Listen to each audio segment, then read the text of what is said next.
नमस्कार, मी अश्विनी. तुम्हा सगळ्यांचं खूप खूप स्वागत करते अश्विनीज डायरीमध्ये. तर आज आहे आपल्या बाप्पाचा 5वा दिवस आणि मी सकाळपासून व्हिडिओच केला नाही. मी डिरेक्ट व्हिडिओला सुरुवात जी केली आहे ती 6 नंतर केली आहे, कारण मी थोडीशी बाहेर गेली होती. मी बाहेर गेली होती ते म्हणजे माझे मम्मी पप्पा आले होते, तर आम्हाला गावाकडे जायचं होतं यांच्या मामाकडे. तर त्यांच्यासोबत मी तिकडे गेली होती, तर व्हिडिओ करायला वगैरे वेळच मिळाला नाही. पण हो, मी आजही बाप्पासाठी आपण जे रोज वेगवेगळे मोदक बनवतो, तर आजही बाप्पासाठी वेगळे मोदक मी बनवले. ते म्हणजे चॉकलेटचेच मोदक बनवलेत आज देखील, पण आज मी व्हाईट चॉकलेटचे बनवलेत. आणि याची रेसिपी वगैरे शूट केली नाही, कारण ही अगदी सेम तशीच आहे जशी आपण चॉकलेटच्या मोदकची केली होती, तसेच मी हे मोदक बनवले. तर ते मोदकची रेसिपी तुम्ही पाहिली नसेल तर त्याची लिंक मी डिस्क्रिप्शन बॉक्समध्ये देते, तर ती पाहून घ्या. सेम तसेच वेगवेगळी रेसिपी केली आहे, ती नक्की शूट केली. ती म्हणजे आपल्या दुधी भोपळ्याच्या वड्या, ती तर मी तुमच्यासोबत शेअरच करणार आहे. पण आधी आपण हे जे मोदक आहेत ते पहिले डिमोल्ड करून घेऊयात, बाप्पाची आरती करूयात, बाप्पाला तो जो आहे तो प्रसाद देऊयात, नैवेद्य दाखवूयात किंवा प्रसाद दाखवूयात. आणि त्यानंतर आज आम्ही जाणार आहे ते म्हणजे गणपती बघायला. जे गणपतीचं जे आरास असतं, डेकोरेशन असतं, ते बघायला आम्ही जाणार आहोत. म्हटलं थोडंसं नवण्याला बरं वाटेल, कारण ती इथे जर रस्त्याला जे गणपती बाप्पा आहेत ती तेवढंच बघते. तिला गेल्या वेळेस कितपत लक्षात आहे हेही कळेल बाहेर गेल्यावर. तशी ती कुठलीही गोष्ट विसरत नाही, पण पाहूयात तिला किती काय आठवतंय ते. तर आज ते बाप्पा बघायला जायचे, गणपती बाप्पांचं डेकोरेशन बघायला जायचे. तर आपण आधी आरती करायची. त्यानंतर आज गौरायांचं आव्हान आहे, तर बऱ्याच जणांनी हळदी कुंकाला बोलवलंय, तिकडे जाऊन यायचंय. आणि त्यानंतर गणपती बाप्पा बघायला जाऊयात.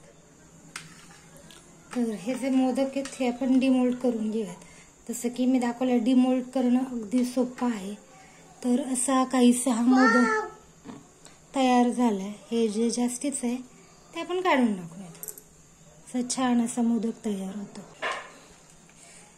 तर आता हे सगळे जे मोदक आहेत ते मी डिमोल्ड करून घेते. आणि तर हे झालेत आपले जे आहेत ते मोदक तयार बाप्पांसाठी. तर याच्यात हे जे थोडंफार असं तुम्हाला काळं काळं दिसतंय, तर ते म्हणजे आपले जे बदाम आहे ना ते, बाकी काही नाही. तर दुधी भोपळ्याच्या वड्यांसाठी मी हा जो भोपळा आहे त्याचे साल काढून घेणार आहे, या दुधी भोपळ्याचे. कारण आपल्याला हा किसून घ्यायचा आहे आणि सालासकट जर घेतला तर ते खूप कचकच लागतं खाताना, त्याच्यामुळे याचे साल मी काढून घेतलेत. त्यानंतर आपल्याला याला छान असं किसून घ्यायचं आहे, ज्याने जे आपल्या वड्या आहेत ना ते एकसारख्या होतील यासाठी. तर फार पटकन किसून होतं, जास्त अशी मेहनत लागत नाही याला किसायला. तर हे छान असं किसून झाल्यानंतर याच्यात आपल्याला काही मसाले वगैरे टाकून घ्यायचे आहेत, जेणे की याला छान अशी टेस्ट येईल. तर मी याच्यात जास्ती असं म्हणजे जास्ती मसाले नाही वापरणार आहेत, हिरवी मिरचीचा जास्ती वापर करणार आहे. तर इथे मी हिरवी मिरची, आलं, लसूण हे छान असं वाटून घेतलं आहे. तर हे वाटण मी पहिलं या आपल्याला जो आपण भोपळा किसून घेतला आहे ना यात टाकून घेते. तुम्ही याच्याऐवजी म्हणजे हिरवी मिरचीच्या ऐवजी लाल मिरची पावडर असते ती देखील वापरू शकता, पण आमच्याकडे हिरवी मिरची जास्ती आवडते त्यामुळे मी हिरवी मिरची यात वाटून घेतली. तर चवीनुसार मीठ टाकलं. त्याच्यानंतर 2 छोटे चमचे, आपला जो मसाल्याचा डब्यातला चमचा असतो ना, तर ते 2 चमचे मी कांदा लसूण मसाला टाकला आहे. 2 चमचे धने जिरे पावडर टाकली. त्यानंतर हळद टाकली आहे थोडीशी. बस एवढेच मसाले मी यात घालणार आहे. तुम्हाला जर हिरवी मिरची वापरायची नसेल तर तुम्ही लाल तिखट, आलं लसूण पेस्ट वापरू शकता आणि बाकीचे तुमच्या आवडीचे मसाले यात टाकू शकता. तर मी छान असं मिक्स करते, कारण पीठ टाकल्यानंतर सगळे जे मसाले किंवा जे आपलं वाटण आहे ते सगळीकडे एकसारखं लागणार नाही, त्याच्यामुळे मी आधीच छान असं मिक्स करून घेतलं आहे. तर याच्यात मी बेसन घालते. आता बेसन हे अंदाजाने घालावं लागेल, कारण आपण जेव्हा हा भोपळा किसतो यात मीठ वगैरे टाकतो तर याचं पाणी सुटतं. तर याच्यात पाणी व्यवस्थित असं बसेल असं याच्यात एवढं बेसन टाकून घ्या. मी याच्यात 8 चमचे बेसन टाकले. त्याच्यानंतर 1 चमचा कॉर्नफ्लॉवर टाकले. त्याबरोबर आपले जे पांढरे तीळ असतात ते टाकलेत. आणि त्यानंतर आपला जो ओवा असतो तो हातावर छान असा चोळून टाकला, ज्याने याला छान असा वास आणि टेस्ट येईल. त्यानंतर हे छान असं मिक्स करायचं. याच्यात मी थोडंही पाणी टाकलं नाही आहे, जे भोपळ्याचं पाणी सुटलं आहे त्यातच हे पूर्ण पीठ भिजलं गेलं. त्यानंतर मी कुकरच्या भांड्याला छान असं तेल लावून घेतलं आहे, कारण आपल्याला याच्यात ते पीठ टाकून उकडून घ्यायचं आहे. ते चिटकायला नको यासाठी मी सगळ्या भांड्याला व्यवस्थित असं तेल लावून घेतलं. आणि जे आपण भोपळ्याचं पीठ करून घेतले, म्हणजे भोपळ्याचे बेसन टाकून वगैरे जे पीठ आपण तयार करून घेतले ते मी या डब्यात टाकून घेतले आणि व्यवस्थित अशी एकसारखी वडी व्हावी यासाठी मी ते असं थोडंसं आपटून घेते भांडं, म्हणजे ते सगळीकडे स्प्रेड होईल आणि वडी एकसारखी होईल, कुठे जाड पातळ राहणार नाही. त्यानंतर आपल्याला हे कुकरला लावायचं आहे. तुमच्याकडे स्टीमर असेल तर त्यात तुम्ही लावू शकता, पण स्टीमरमध्ये व्यवस्थित होणार नाही, तर मी कुकरमध्ये लावणार आहे. आणि कुकरमध्ये जेव्हा मी याला झाकण लावेल तर त्याला शिट्टी लावणार नाही आहे, विदाऊट शिट्टीचं हे झाकण मी याला लावून घेणार आहे. आणि हे मीडियम गॅसवर मी 15 मिनिट शिजवून घेणार आहे छान असं. तर याला मी छान असं झाकण लावते आणि 15 मिनटं या वड्या आपल्याला शिजवून द्यायच्यात मीडियम गॅसवर. गॅस फुल ठेवायचा नाही आहे, मी नंतर गॅस बारीक केला होता, ते दाखवायचं राहिलं. आणि गार झाल्यानंतर आपल्याला ह्याच्या वड्या करून घ्यायच्या छान अशा. तर अगदी इझिली वड्या होतात, हे पीठ असं घट्ट होत नाही, खूप स्मूथ खूप छान अशा ह्याच्या वड्या निघतात. तुम्ही ते पाहताय की अजिबात त्याला नाही का असं जोर लावावा लागत नाही, अगदी मऊ अशा ह्या वड्या निघतात. तर ह्या माझ्या वड्या पूर्ण हे गार झाल्यानंतर याच्या वड्या करत, म्हणजे वड्या ज्या आहेत त्या छान अशा मऊ होतील. तर तुम्ही पाहू शकताय की किती असं वाटतच नाही आहे त्यात काय टाकलं. मला तर असं वाटत आहे की नुसतं बेसन पीठच उकडून घेतले की काय, इतकी ते स्मूथ झालं होतं. मला थोडंसं असं त्याला नाही का दरदरं पाहिजे होतं, थोडंसं असं दिसलं पाहिजे होतं, पण ते दिसलंच नाही. म्हटलं ठीक आहे चला जाऊ देत.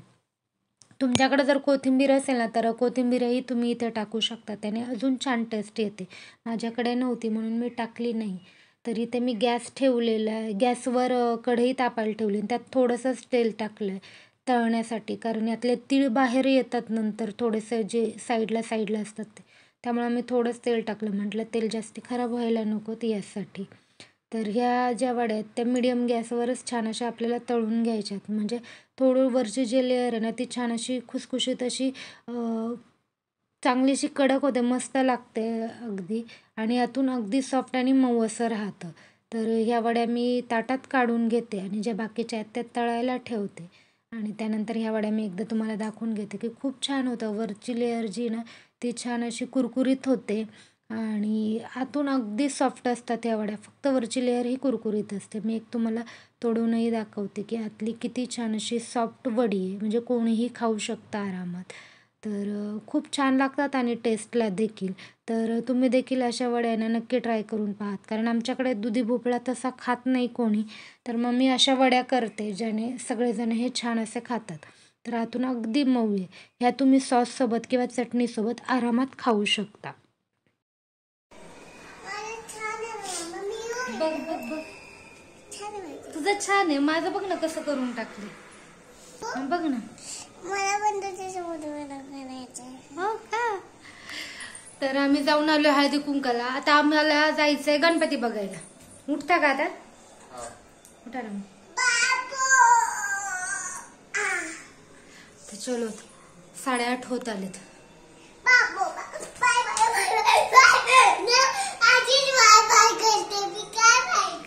आधीच बाय बाय करते मी, काय माहिती.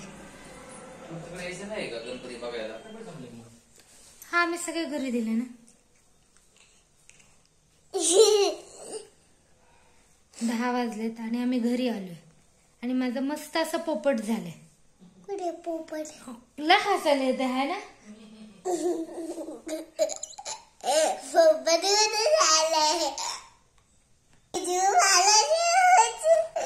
झालंय, लय हसायला येतं.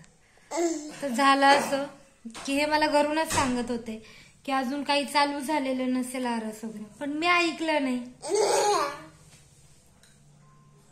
मोठ्या माणसाचं ऐकायचं. एकही म्हणजे एकही चालू नव्हतं इथे, एकही. फक्त फिरून आलो वेड्यासारखं, थोडस खाऊन वगैरे आलो, बाकी काहीच नाही. बस. आणि नवनांनी फक्त गणपतीच्या मूर्त्या पाहिल्यात सगळ्या मंडळांच्या वगैरे. तर असा होता काहीसा आजचा हा दिवस.